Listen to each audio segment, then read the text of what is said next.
Welcome everyone. This is Warith Al-Ma'wali. I'll be talking about investments in cryptocurrency and how to invest with minimal risks.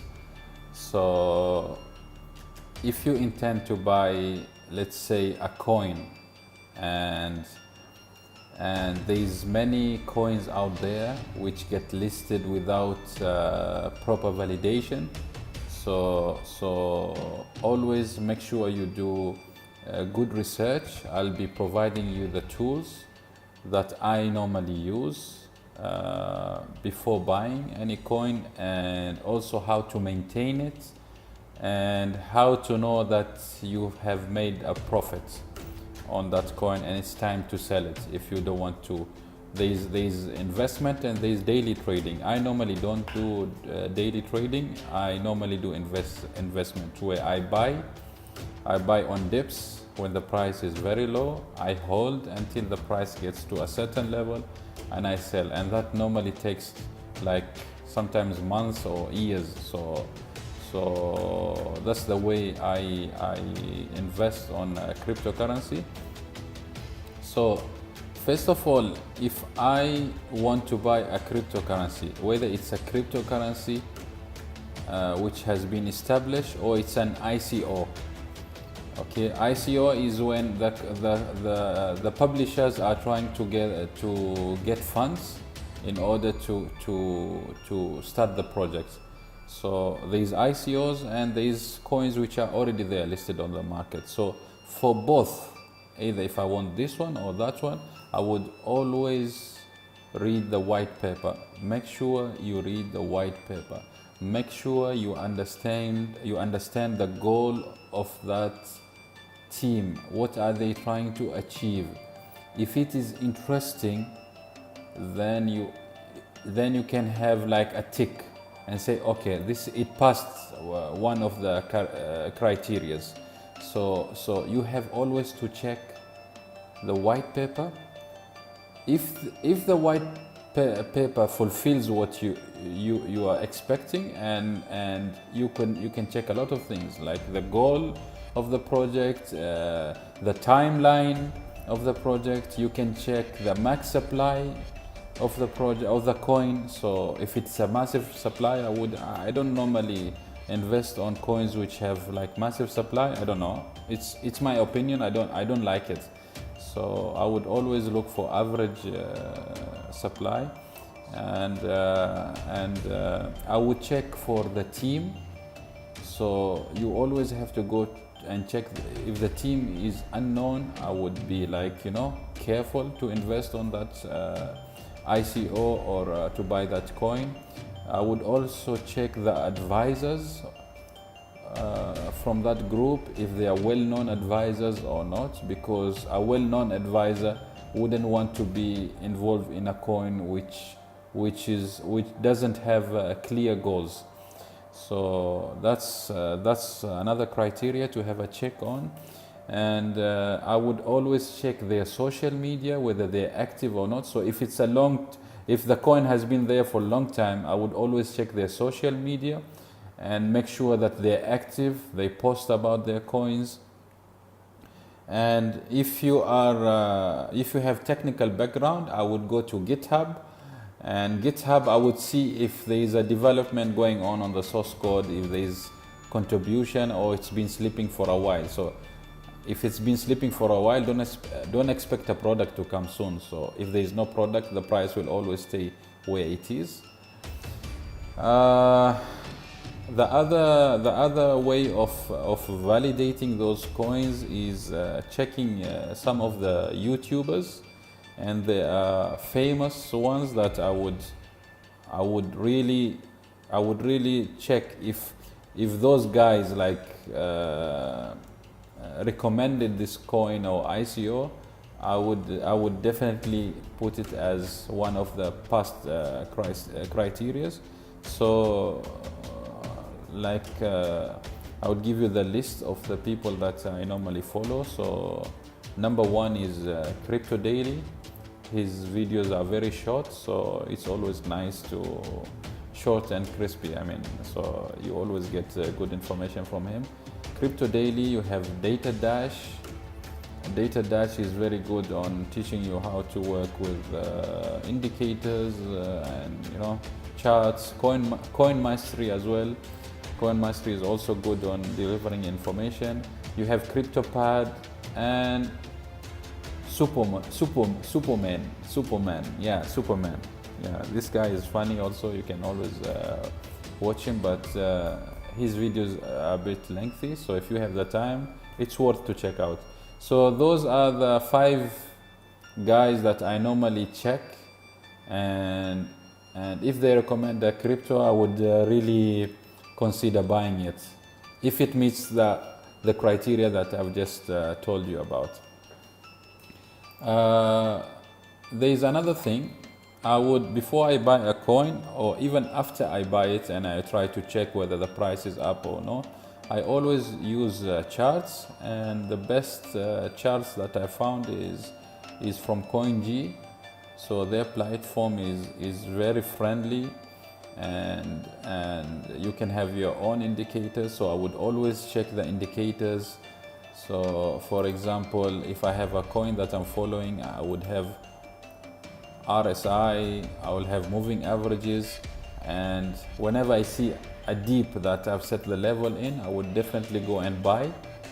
And if I see it crosses the RSI that I've put to monitor on, of course I'm watching it on daily basis, so my timeline is always on 1 day. So if it goes above the moving averages that I'm having like 4 moving averages, I would definitely sell. So it might be a news or something, so I will sell and wait for the dip, because whenever there is a strike up, there's always a dip after it. So you can always sell on the strike and wait for the dip again, and you double the amount of the currency. So if you had 10,000 of Omisco, you would have, let's say now, 17,000 just by doing that. So that's one of the methods that I use. If you ask me about what exchanges do you trust and buy from, well, I deal with 2 main exchanges, and those are my favorite. One of them is Bittrex, the other one is Binance. So if I don't find anything on Bittrex that I'm looking for, I would go to Binance.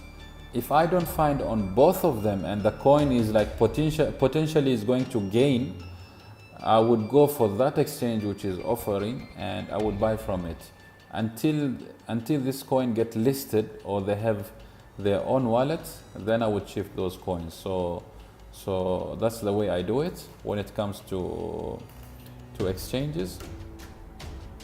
I use some other tools to know whether I made a profit or not. And the best tool to use for that is a site called Cryptocompare. Cryptocompare, if you buy a coin on a certain price, I always buy against BTC, not USD. So with Cryptocompare, you can have more than one profile. So I would have the purchase profile and my main value profile. So the purchase profile, I would enter the price of my purchase. So when did I purchase that, and the amount and how much it cost me. So Cryptocompare automatically will monitor the current price daily, and it will tell you if you're making profits or you're losing. So normally how I do it is if Cryptocompare tells me, okay, Warith, you have made a loss of more than 50%, so I'm heading to 60% and 70%. If I trust that coin, only if I trust that coin, I would stake again, so I would buy another 1,000 of it. So whenever the coin recovers, I will double the amount. That's the way I do it. And the other profile will be, I don't put the price of BTC, I would always have it on USD. I will put the amount of coins I have, and it will tell me the value of USD. So at the end, I know what is the total amount of wealth I'm having so far through Cryptocompare. There is another application which is a mobile version that I use. It's called Blockfolio, and it's really good as well. So if you are traveling and you cannot access your PC or check the browser for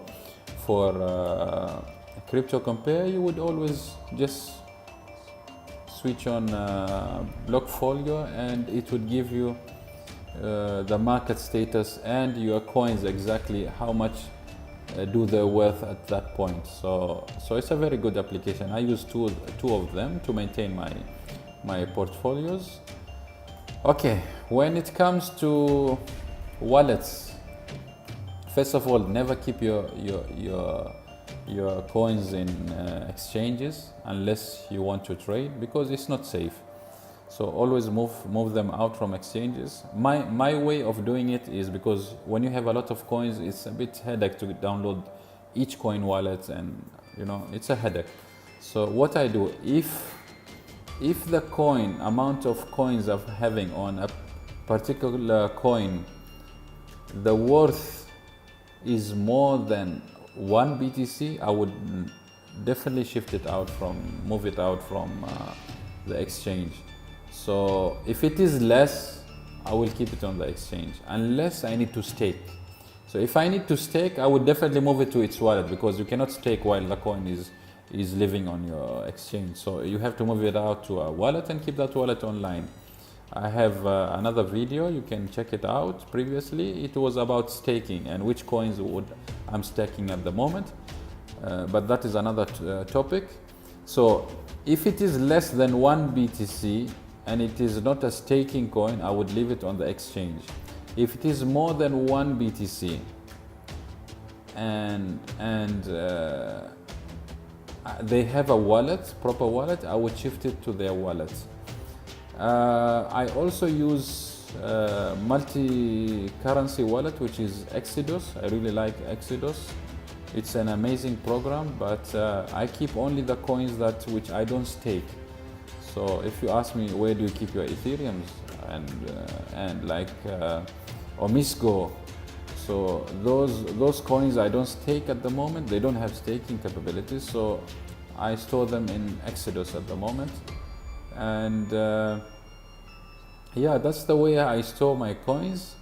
And if it is 1 BTC and they don't have staking, I always store it in Exodus wallet, as long as if they support it. They don't support all coins, but they support the main ones. So you can find almost the well-known coins which you can store in Exodus easily.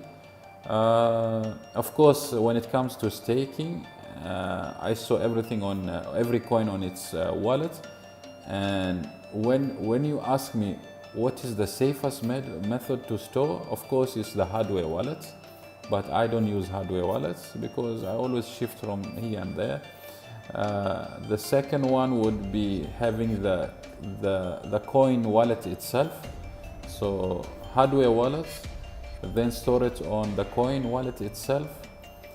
And if they don't have a wallet or a proper wallet, you can store it in Exodus. And the last option would be store it in the exchange. So if you want to keep your coins on the exchange, make sure they value less than 1 BTC.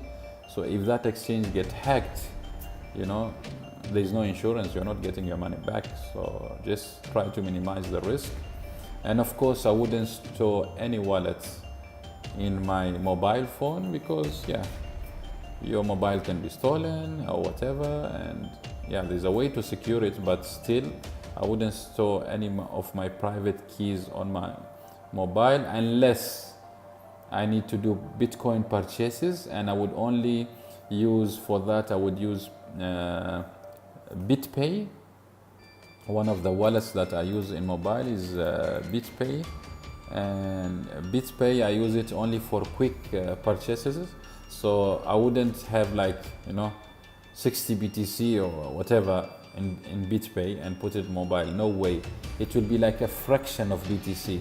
So a total of $300 to $400. That's it.